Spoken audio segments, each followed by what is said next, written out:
오늘 설교는 에스더서 얘기를 조금 시작을 에스더서 이야기로 시작을 좀 해보도록 하겠습니다.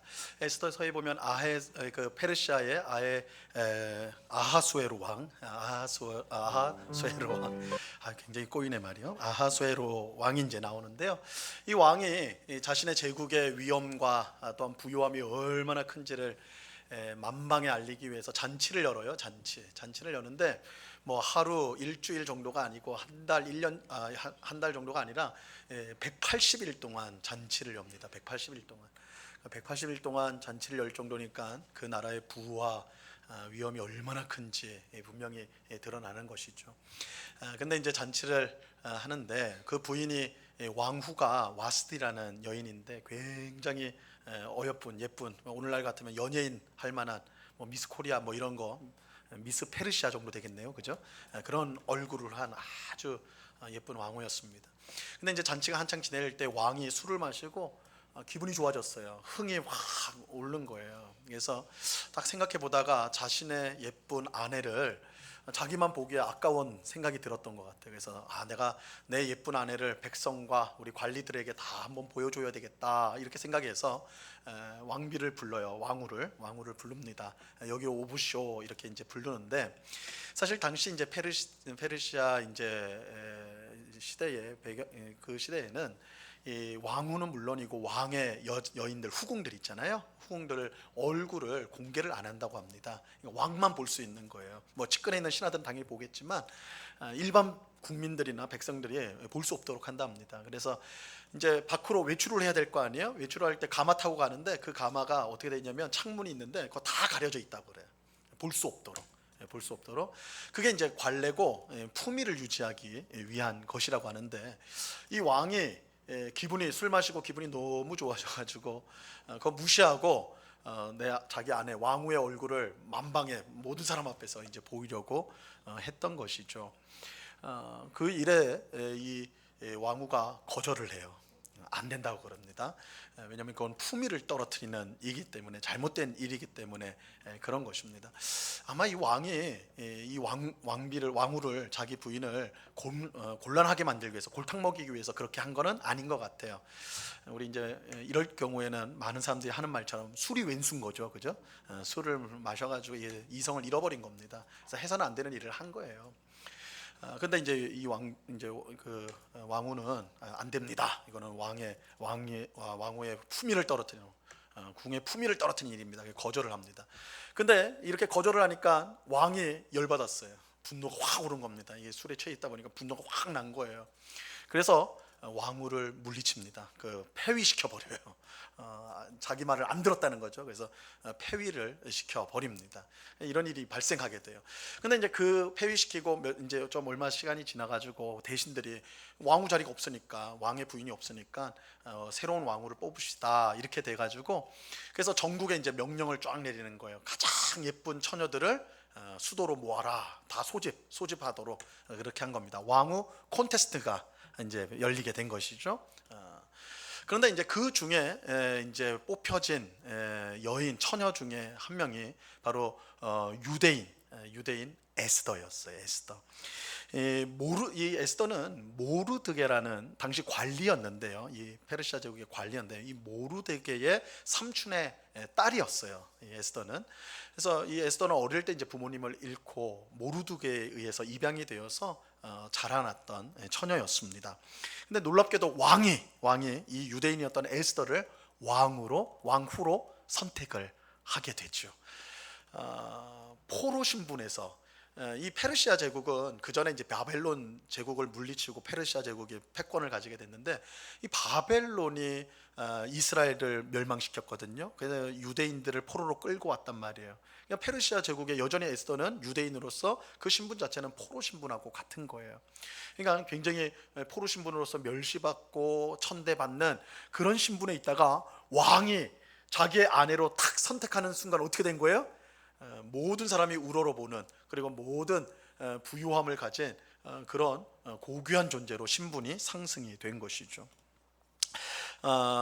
그야말로 에스더 개인으로 보면 엄청난 복을 받은 거예요. 로또 당첨된 거예요, 그죠? 하루 순간에 완전히 삶이 다 변한 겁니다.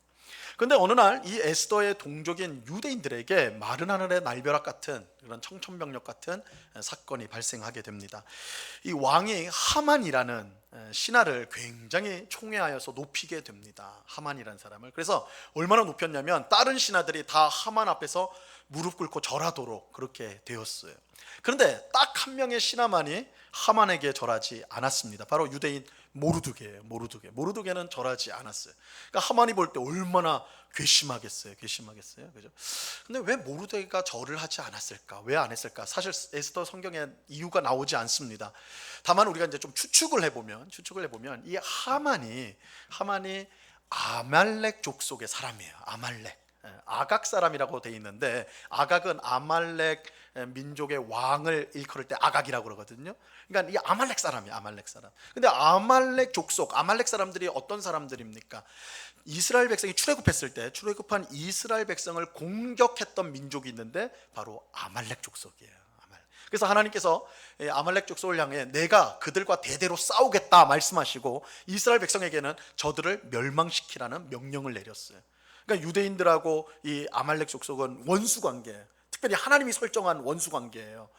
그러니까 아마 모르드게가 그런 아말렉 족속의 후예인 이 하만에게 내가 절할 수 없다 이랬을 것 같기는 해요. 근데 이제 정확히 알 수는 없습니다. 어쨌든 이 하만은 모르드게를 굉장히 괘씸하게 여겼고 다 자기 앞에 절을 하는데 모르드게만 안 하거든요. 건방지게. 그래서 뒷조사를 시켜요. 했더니 유대인이에요. 유대인. 그래서 하만이 모르드게가 괘씸하지만 이놈 때문에 유대인 전부를 내가 죽여야 되겠다 이렇게 생각을 하게 됩니다. 그래서 하만이 계략을 세워서 그걸 왕에게 말을 하고 왕이 그 계략을 승인하게 되었어요. 그래서 모든 페르시아 제국에 있는 모든 유대인들이 한날 한시에 죽임을 당하는 조서가 내려가게 된 것입니다. 이렇게 보면 세계 2차 대전 당시에 유대인 600만 명을 학살한 히틀러, 그죠? 히틀러가 유대인 600만 명을 학살했잖아요. 이 하만은 히틀러의 조상쯤 되는 것이죠. 실제로 왕은 이렇게 이제 하만의 계략을 받아들여서 제국 내에 있는 모든 유대인을 죽이려고 합니다. 자, 이때 모르드게가 왕의 아내가 된 에스더에게 말을 전하게 돼요. 이 모르드게는 에스더에게 하만이 지금 벌이고 있는 일들을 알려주고 너가 왕비니까 왕후니까 왕에게 가가지고 이것을 막게 해달라. 너가 그렇게 해야 된다. 이렇게 말을 전하게 됐죠. 하지만 에스더가 주저하게 돼요. 주저합니다. 왜 그러냐면 당시 왕궁의 법도가 누구든지 왕 앞에 먼저 나가면 죽게 돼 있어요. 그게 부인이라 할지라도 마찬가지인 거예요. 언제나 페르시아 왕이 먼저 선택해야지, 너가 말해라 해야지만 그 앞에 나가서 말을 할 수가 있는 거예요. 지팡이를 딱 지시를 해줘야지 그렇게 할 수 있는 겁니다. 그러니까 아내조차도 먼저 함부로 왕에게 나가가지고 뭘 부탁하거나 이럴 수가 없는 거예요. 만약에 에스더가 자기 민족 살리겠다고 왕에게 나가면 에스더부터 죽게 돼 있는 거예요. 그러니까 참 곤란한 상황이 된 것이죠. 하지만 모르드게가 물러서지 않았습니다. 모르드게는 에스더에게 이렇게 말을 하였어요. 에스더서 4장 14절 말씀입니다. 이때 내가 만일 잠잠하여 말이 없으면 유다인은 다른 데로 말미암아 노임과 구원을 얻으려니와 너와 내 아버지 집은 멸망하리라. 내가 왕후의 자리를 얻은 것이 이때를 위함이 아닌지 누가 알겠느냐 하니. 이 모르드게의 말의 뜻이 무엇입니까? 내가 포로의 신분에서 왕후가 된 것, 그것이 단지 너만을 위해서 하나님이 복을 주신 것이겠느냐? 하나님이 너만 누리라고 복을 주신 것이겠느냐? 하나님께서 자기 백성을 구원하기 위해서 베푸신 복인 줄 네가 정말 모르겠느냐? 이 말이에요. 이 말. 네가 왕후가 되어서 너 성공했지, 복 받았지, 그게 너만 위한 거야? 아니야. 하나님 백성 위한 거 아니야? 바로 이때를 위해서 하나님이 너에게 그 복을 주신 거 아니겠니? 이렇게 말하는 거예요. 에스더가요, 이 모르드게가 한 말의 뜻을 정확히 이해를 했습니다. 그래서 이렇게 대답을 하죠. 아주 유명한 대답입니다. 에스더서 4장 16절 말씀입니다. 같이 읽어보죠. 시작. 당신은 가서 수산에 있는 유다인을 다 모으고 나를 위하여 금식하되 밤낮 3일을 먹지도 말고 마시지도 마소서. 나도 나의 시녀와 더불어 이렇게 금식한 후에 규례를 어기고 왕에게 나아가리니 죽으면 죽으리다 아니라. 한국 교회의 순교 신앙을 대표하는 문구가 여기다 있죠. 죽으면 죽으리다. 그래서 아마 여러분 이 책을 읽어보신 분들 있을 거예요. 죽으면 죽으리다. 안희숙 사모가 썼던 이 책인데 여기서 나오는 거예요. 에스더의 고백이었어요. 죽으면 죽으리다. 그렇죠? 하나님이 내게 복을 주신 것은 나를 위함이 아니라 우리 민족을 위함인 것을 제가 압니다. 제가 죽으면 죽겠습니다. 왕에게 나아가겠습니다. 이렇게 됐죠. 에스더는 그가 한 말대로 죽음을 무릅쓰고 왕에게 나아갔고 결국은 위기에 처한 모든 유대인들을 구원하게 됩니다. 이 자세한 얘기는 에스더서를 참고하시기 바라고요.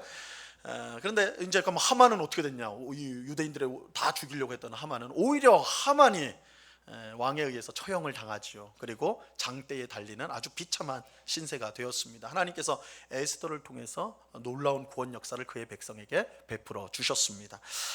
제가 조금은 길게 이 에스더 이야기를 소개한 이유가 있습니다. 하나님께서 성도인 우리에게 복을 주실 때, 그 복은 그저 나 혼자 누리라고 주신 복이 아니라는 것을 보여주기 위함입니다. 하나님께서 자기 백성에게 주시는 복은요, 개인의 행복을 넘어서서 언제나 우리의 이웃에게까지 흘러가야 합니다.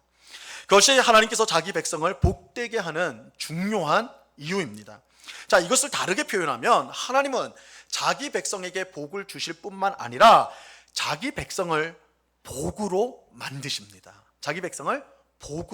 만드십니다. 여러분, 결혼을 하게 되면 양가에 이제 세 사람이 들어가게 되는 것이죠. 그죠? 신랑 신부가 각 집에, 상대방 집에 세 사람으로 들어가게 돼요. 이럴 때 이제 부모에게 잘하고 가정도 잘 꾸리면 부모들이 뭐라고 말합니까? 야, 우리 집에 어떻게 이렇게 예쁜 복덩어리가 들어왔나? 그러죠. 어떻게 하면 1부 예배 때도 마찬가지인데 2부 예배 때도 그런 소리를 못 들어보신 분들이 많으신가요? 복덩어리가 들어왔구나 그래요. 그죠? 와, 우리 집에 어떻게 이렇게 예쁘고 멋진 복덩어리가 들어왔냐? 아우, 너무 좋다. 이렇게 복덩어리라고 말하잖아요. 복덩어리. 그러면 여기서 말하는 이 복덩어리가요, 바로 우리 성도의 정체성입니다.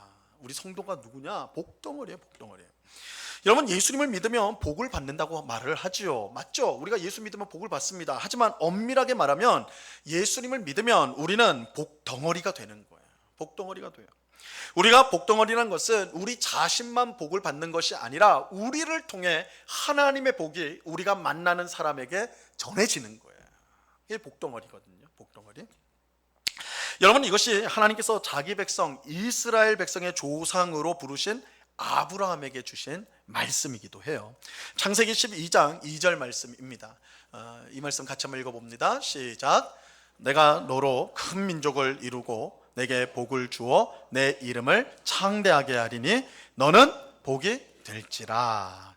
하나님께서 아브라함을 무엇이 되겠다라고 지금 말씀하시죠? 너는 복이 될지라. 그래요.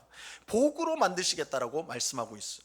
하나님은 단지 아브라함에게 복만 주는 것이 아닙니다. 하나님께서 너를 복되게 하겠다 했어요. 복을 주겠다 했으니까, 근데 그것만 그치는 것이 아니라 내가 너에게 복을 주고 또 뭘 하겠다고요? 너를 복으로 만들겠다. 우리 예전에 봤던 개혁 성경, 우린 개혁 개정을 지금 보고 있는데, 개혁 성경에는 복의 근원이 되게 하겠다 그랬는데요, 사실 이거는 번역이, 개혁 개정이 잘 된 거예요. 복이 되게 하겠다. 너가 복이다. 너가 복이다. 자, 우리는 이어지는 이제 창세기 12장 3절에서 이제 복이 된다라는 그것을 무슨 뜻인지 확인할 수가 있는데요. 이 말씀도 같이 읽어봅니다. 시작. 너를 축복하는 자에게는 내가 복을 내리고 너를 저주하는 자에게는 내가 저주하리니 땅의 모든 족속이 너로 말미암아 복을 얻을 것이라 하신지라. 땅의 모든 족속이 누구로 인해서 복을 받게 된다고 말하고 있어요? 아브라함을 통해서. 그죠? 아브라함을 통해서. 복덩어리죠. 아브라함은 세상의 복덩어리입니다. 그가 가는 곳마다, 그가 있는 곳마다 그를 만나는 사람들, 그가 있는 곳에는 하나님의 복이 임하게 되는 것입니다. 여러분, 이것이 성도의 정체성. 성도는 단지 하나님을 믿어서, 예수님을 믿어서 복을 받는 사람 정도가 아니라 성도는 복덩어리예요. 복이에요. 그래서 그가 가는 곳마다, 그가 만난 사람마다 하나님의 복을 전하는, 흘려보내는 사람인 것입니다. 자, 이것을 이해해야지 오늘 우리가 함께 보는 이 신명기 28장 말씀을 온전히 이해할 수가 있습니다. 오늘 우리가 읽은 이 신명기 28장의 전체는요, 이스라엘 백성이 하나님이 약속하신 땅 가나안에 들어갔을 때에 하나님의 말씀에 순종하면 복을 받게 되고 불순종하면 저주를 받게 된다라는 것을 보여주고 있어요. 자, 오늘 본문 2절 말씀을 보시기 바랍니다. 2절 같이 읽습니다. 시작. 내가 내 하나님 여호와의 말씀을 청종하면 이 모든 복이 내게 임하며 내게 이르리니, 이스라엘 백성이 가나안 땅에 들어가서 하나님의 말씀을 듣고 순종하면 모든 복이 임하게 된다라고 말하고 있습니다. 여기서 말하는 이 모든 복은 3절에서 8절까지 설명을 해주고 있는데요. 자, 그야말로 읽어보면 그야말로 모든 복이에요. 모든 복. 가령 3절 말씀에 보면요, 성읍에서도 복을 받고 들에서도 복을 받을 것이며 이렇게 말하고 있죠. 6절에 보면, 6절은 같이 읽어볼까요? 시작. 내가 들어와도 복을 받고 나가도 복을 받을 것이니라. 이 두 절만 합쳐봐도요, 이 모든 복이에요. 정말로. 그죠? 내가 성읍에 있을 때 복을 받아요. 밖에 들에 있을 때도 복을 받아요. 안에서 밖으로 나갈 때도 복을 받아요. 들어갈 때도 복을 받아요. 있는 곳에서 복을 받아요. 움직이면 복을 받아요. 그죠? 이 모든 복이에요. 말 그대로 모든 복입니다. 여러분도 이 복 받으시길 원하시죠? 한 반 정도, 반 정도 받으시면 되겠어요. 자, 그러면 어떻게 해야 돼요? 이 복 받으려면 어떻게 해야 돼요? 모든 복을 받으려면 어떻게 해야 돼요? 하나님의 말씀에 순종해야 돼요. 하나님의 말씀에 순종해야 돼요. 말씀을 듣고 순종하면 이 모든 복이 임한다라고 말씀하고 있기 때문에요. 하지만 여기서 이제 딱 끝난다면 얼마나 복된 말씀이에요. 좋은 말씀이에요. 그죠? 근데 여기서 끝나지 않아요. 사실 그 뒤에 무시무시한 말씀이 나옵니다.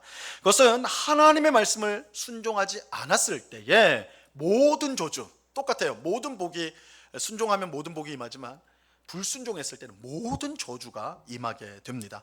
자, 28장 15절 말씀입니다. 같이 읽습니다. 시작. 내가 만일 내 하나님 여호와의 말씀을 순종하지 아니하여 내가 오늘 내게 명령하는 그의 모든 명령과 규례를 지켜 행하지 아니하면 이 모든 저주가 내게 임하며 내게 이를 것이니. 하나님 말씀에 불순종하면요, 저주가, 모든 저주가 임하게 돼요. 순종할 때와 정반대예요. 정확히 반대예요. 불순종할 때 임하는 모든 저주는요, 순종할 때 받는 모든 복과 정말로 딱 정반대예요. 자, 16절 말씀, 16절 보시면요, 내가 성읍에서도 저주를 받고 들에서도 저주를 받을 것이다, 이렇게 말하죠. 그리고 19절에 보면 내가 들어와도 저주를 받고 나가도 저주를 받는다, 이렇게 말씀하고 있어요.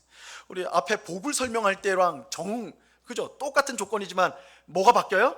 복이 저주로 바뀌어버리죠. 그래서 이 말 그대로, 문자 그대로 모든 저주예요. 안에 있어도 벌 받고 저주를 받고 밖에서도 저주를 받고 밖에서 안에 들어올 때도 저주 받고 안에서 밖으로 나갈 때도 저주 받고 모든 상황과 환경 속에서 저주를 받게 된다, 이렇게 말씀하고 있어요. 자, 그런데 우리가 여기서 이제 주목해야 될 사실이 있습니다. 내용이 있어요. 그것은 순종할 때 주어질 복을 설명하는 내용보다 불순종할 때 주어지게 될 저주를 설명하는 내용이 훨씬 길다는 거예요. 훨씬 길어요. 자, 복에 대한 설명은 28장 3절에서 14절까지입니다. 3절부터 14절까지가 하나님 말씀에 순종했을 때 주어질 복에 대한 내용이에요. 반면에 저주에 대한 내용은요, 28장 16절부터 68절까지예요. 차이가 많이 나죠. 차이가 많이 나요. 복은 한 10대절인데 저주는요, 그 몇 배예요. 몇 배만큼 길어요. 그래서 이것만 놓고 보면요, 이것만 딱 놓고 보면 이 신명기 28장은 협박문처럼 들려요. 처음에는 조금 이제 달콤한 말 하다가 길게 계속 저주를 선언하니까 너희 저주 받는다 이러니까 마치 협박문처럼 느껴져요. 그러니까 복과 저주가 어느 정도 균등해야 되는데 그렇지 않고 저주가 너무 기니까 막 우리를 하나님께서 협박하시는 것처럼, 너희 말 안 들으면 알지? 막 이렇게 하시는 것처럼 들린단 말이에요. 자, 하지만 이렇게 된 것은, 이렇게 이제 비율이 다른 거, 복은 짧고 저주가 이렇게 길게 된 것은요, 여기에 나오는 복과 저주가 단순히 잘했을 때 상 주고 못했을 때 벌 주는 정도의 내용이 아니기 때문에 그런 것입니다. 이 신명기 28장의 복과 저주가 어디로부터 나오냐가 중요해요. 단순히 내가 잘했으니까 하나님이 상 주고 못했으니까 벌을 준다, 이 차원에서 나오면 이 상과 저주가, 복과 저주가 이렇게 이 비율이 맞지 않는 걸 이해하기가 어렵거든요. 그러면 왜 그런가? 이 어디로부터 이 복과 저주가 나오는가? 바로 하나님의 언약으로부터 나와요. 하나님의 언약으로부터 나오는 복과 저주라는 것입니다. 자, 다시 복습의 시간이 되었는데, 언약이 무엇입니까? 언약이 뭐예요? 나는 너희의 하나님이 되고 너희는 내 백성이 되리라. 저는 포기하지 않을 거예요. 나는 너희의 하나님이 되고 너희는 내 백성이 되리라. 이거 언약 공식 너무너무 중요한 겁니다. 이거 창세기부터 요한계시록까지를 꿰뚫는 아주 중요한 거예요. 하나님과 그의 백성의 관계가 뭐냐? 언약 관계로 되어 있어요. 나는 너희의 하나님이 되고 너희는 내 백성이 되리라. 자, 이걸 응용하면 어떻게 된다고 그랬어요? 나는 너희의 신랑이 되고 너희는 내 신부가 되리라. 나는 너희의 아버지가 되고 너희는 내 자녀가 되리라. 그죠? 성경에서 하나님을 신랑, 그리고 우리를 신부, 또 하나님을 아버지, 또 우리를 자녀, 이건 특별히 신약에서 두드러지죠. 이렇게 묘사하는 게 다 언약 관계를 말하는 거예요. 언약 관계. 이거 언약 관계라는 게 굉장히 중요해요. 여러분, 이스라엘 백성은 언약을 통해 이미 하나님의 백성과 하나님의 신부와 하나님의 자녀가 된 사람들입니다. 다시 말하면 그들은 언약을 통해서 이미 하나님께 구원을 받았고 복을 받은 존재예요. 그렇게 말씀에 순종했을 때 복을 준다는 내용을 많이 기록할 필요가 없어요. 그들은 이미 구원을 받았고 복을 받은 존재, 언약을 맺었기 때문에. 그죠? 이미 그렇게 된 사람들이에요. 하지만 그들이 불순종할 때는 상황이 완전히 달라지는 거예요. 언약 백성인 그들이 불순종할 때는 이건 상황이 완전히 달라지는 거예요. 그들은 이미 구원을 받고 복을 받았는데, 그런데도 하나님의 말씀에 불순종한다면 이거 굉장히 심각한 일이 아닐 수가 없는 것이죠. 우리가 수요 성경 공부 때 지금 히브리서를 보고 있는데, 히브리서가 딱 이 부분을 다루고 있어요. 히브리서는 성도들에게 주는 편지인데, 성도들 가운데 믿음이 성장하지 않는, 아니 뒤로 후퇴하는 성도들이 보인단 말이에요. 그럴 때 히브리서가 굉장히 무서운 경고를 주거든요. 굉장히 무섭게 경고를 해요. 그게 왜 그러냐면 이미 하나님의 언약 백성이 되었고 하나님을 믿는다고 하는데 후퇴하고 있기 때문에, 불순종하고 있기 때문에, 그렇다면 그것은 하나님의 구원을 무시하는 것이고 하나님이 주신 복을 내버리는 거예요. 일부러 내팽개치는 일이거든요. 이게 굉장히 심각한 일이에요. 자, 그렇기에 불순종에 대한 저주는요 훨씬 길게 기록할 필요가 있는 거예요. 그래서 바로 이게 이 하나님과의 언약 관계 속에서 복과 저주를 말하고 있기 때문에 복은 짧고 저주가 길게 나오는 이유가 바로 여기에 있는 것입니다. 그래서 실제로 고대 사회에 맺어진 언약들, 발견된 언약들을 연구해 보면 복보다는 저주가 훨씬 길다는 걸 알 수가 있습니다. 자, 이렇게 보면 28장에 나오는 복과 저주가 단순히 말 잘 들으면 복 주고 말 안 들으면 벌 주는 그런 식이 아니라는 걸 알 수가 있죠. 이 언약 관계 안에서의 복과 저주입니다. 이런 점에서 보면 하나님이 우리에게 주시는 복의 의무가요 사뭇 달라져요. 하나님이 주시는 복이 그 의미가 사뭇 달라집니다. 여러분, 우리는 복 받기를 원해요. 하나님이 풍성한 복을 주시기를 우리는 간절히 바랍니다. 그죠? 우리의 기도는 뭐 다양한 기도지만, 다양한 내용이지만 결국 하나로 축약하면 복 달라는 거 아니겠습니까? 그죠? 하나님 우리에게 복 주시라는 거 아니에요? 그래서 우리는 최선을 다해 하나님을 섬깁니다. 하나님의 말씀에 순종을 하죠. 순종하면 복 주시겠다고 했으니까, 하나님 잘 믿으면 복 주신다고 하니까 우리 열심히 합니다. 그래서 교회 안에서 복을 받은 성도, 복을 받은 것처럼 보여지는 성도는요 뭐 드러내놓고 거들먹거리지는 않다 하더라도 어느 경우를 보면 좀 목에 힘이 들어가는 경우들이 있어요. 목소리가 좀 큰 경우들이 있어요. 그죠? 왜 그래요? 내가 잘해서 하나님께 복을 받아서 이렇게 잘 산다, 이렇게 생각하기 때문이죠. 반대로 복을 받지 못했다고 하는 성도는 왠지 자신감도 없고 위축돼 있어요. 내가 하나님께 잘못을 많이 해서 다른 사람이 받는 복을 받지 못하고 이렇게 못나게 사는구나, 이렇게 자책을 하는 것입니다.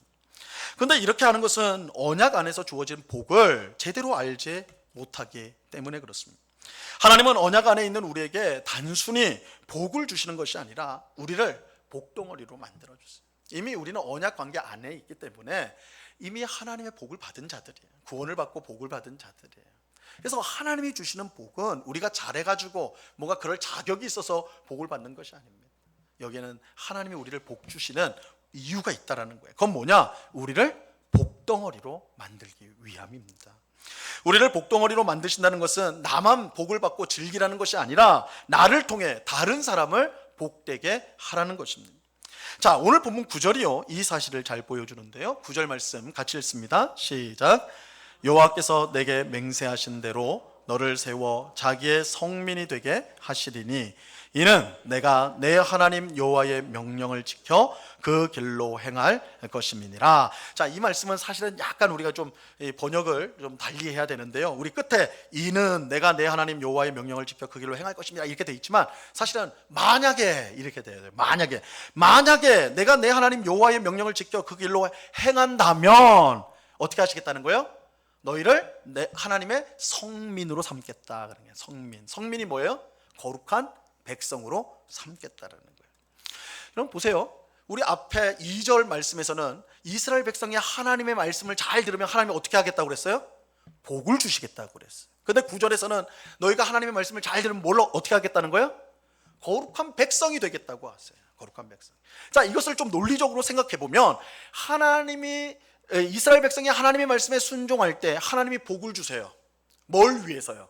그들을 거룩한 백성이 되게 하기 위해서. 이게 다르죠. 그냥 복을 받아서 나 잘 살자 이렇게 끝나는 게 아니에요. 그렇게 가는 게 아니에요. 복을 주셔서 어떻게 한다고요? 거룩한 백성으로 삼겠다는 거예요. 거룩한 백성.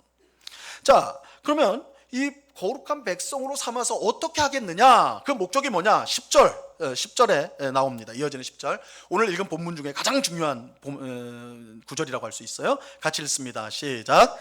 땅의 모든 백성이 여호와의 이름이 너를 위하여 불리는 것을 보고 너를 두려워하리라. 자, 땅의 모든 백성이 보게 될 거예요. 뭘 봐요? 여호와의 이름으로 불리는 사람들을 보게 될 것입니다.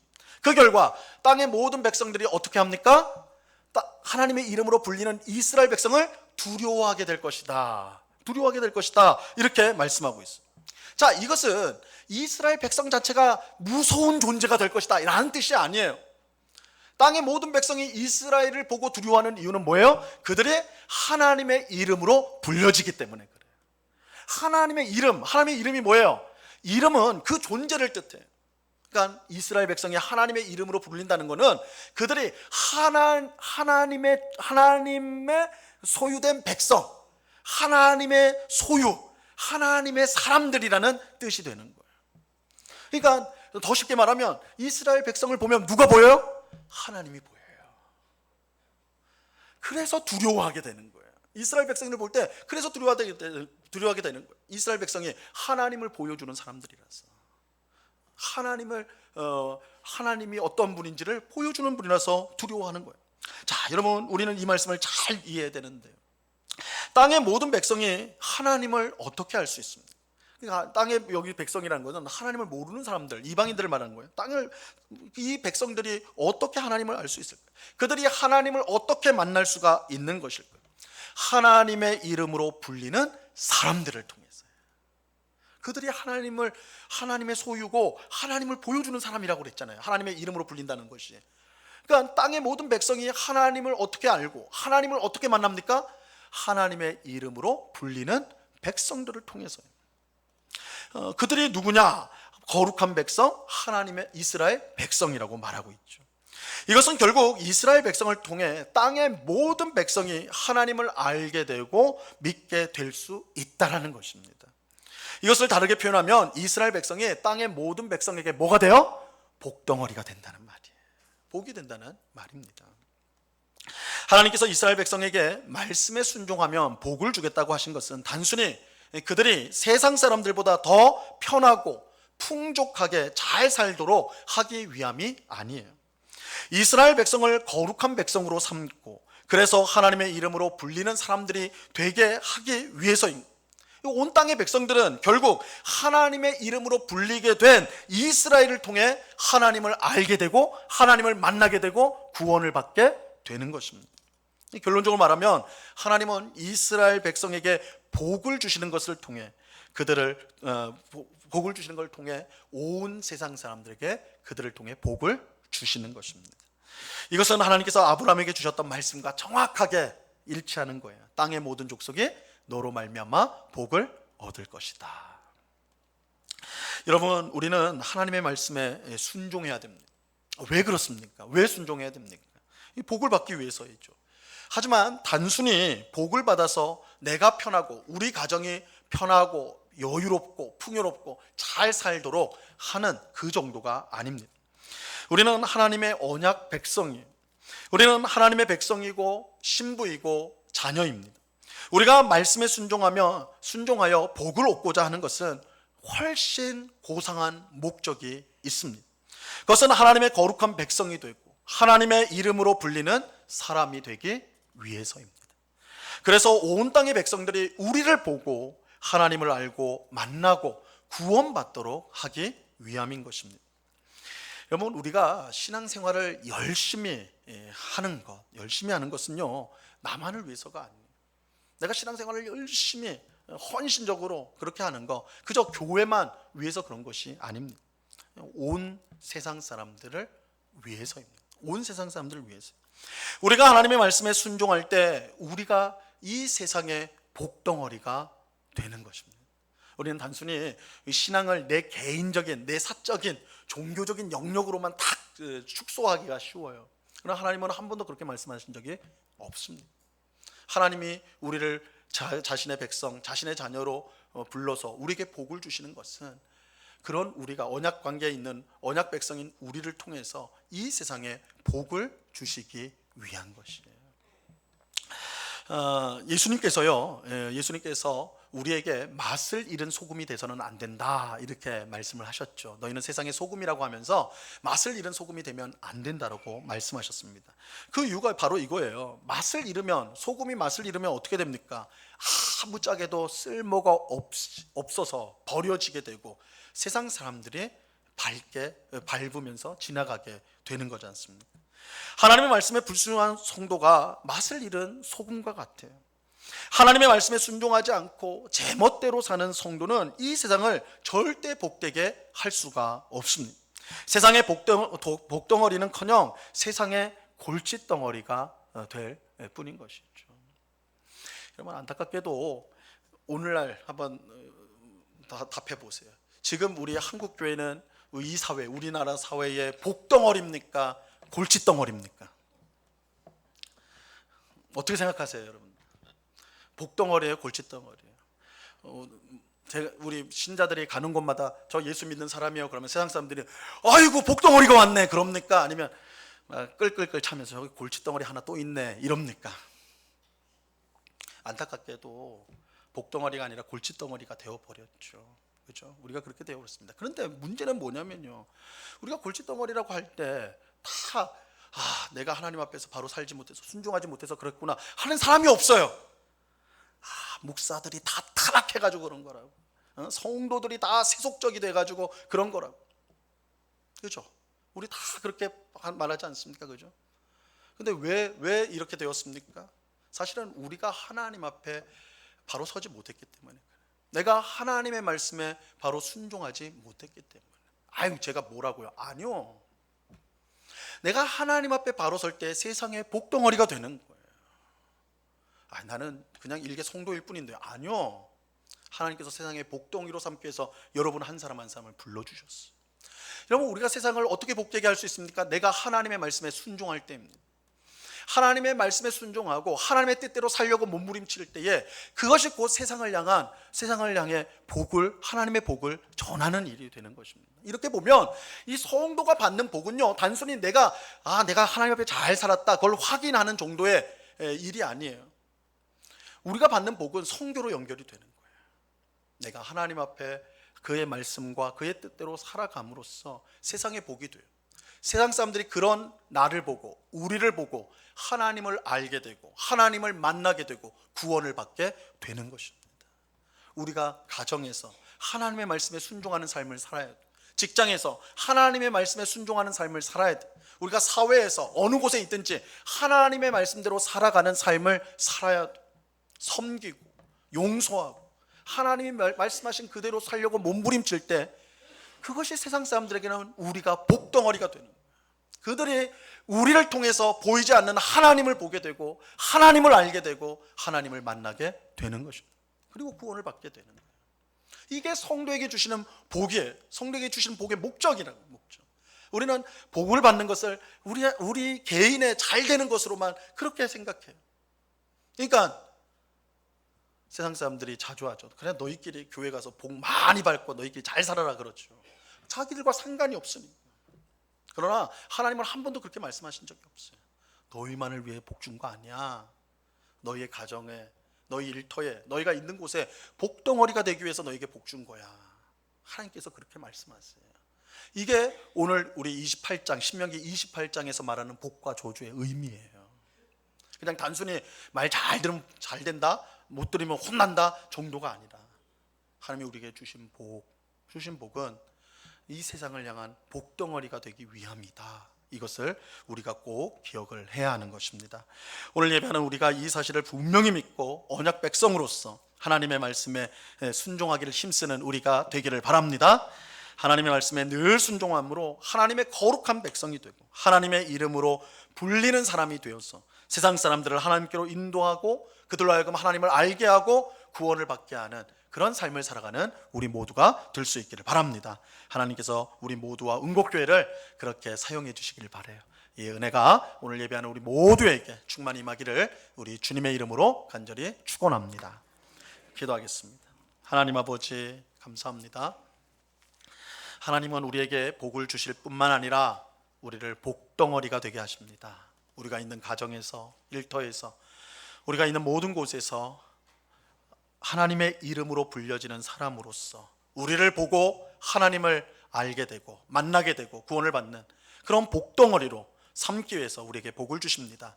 주님, 이 사실을 우리가 잊지 않게 하옵소서. 우리가 복덩어리라는 사실, 복을 전하는 사람이 되어야 된다는 사실, 복을 우리 안에만 움켜쥐고 우리 안에서 또한 교회 안에서만 그렇게 복을 누리는 것이 아니라 이것이 세상으로 흘러가야 된다는 것을 꼭 기억하고 우리가 있는 모든 곳에서 복덩어리로서 복을 증거함으로 하나님을 기쁘시게 하는 하나님의 뜻을 이루는 주의 백성들 다 되게 하여 주시옵소서. 은곡교회가 이곳에 있어서 우리 지역 사람들이 복을 받게 하옵시고 우리 성도들이 있는 모든 곳에서 우리 성도들을 통해 모든 그 만나는 사람들이 복을 받게 하여 주시옵소서. 우리를 그렇게 귀하게 사용해 주실 주님께 감사와 찬송을 올려드리며 예수 그리스도 이름으로 기도드리옵나이다. 아멘.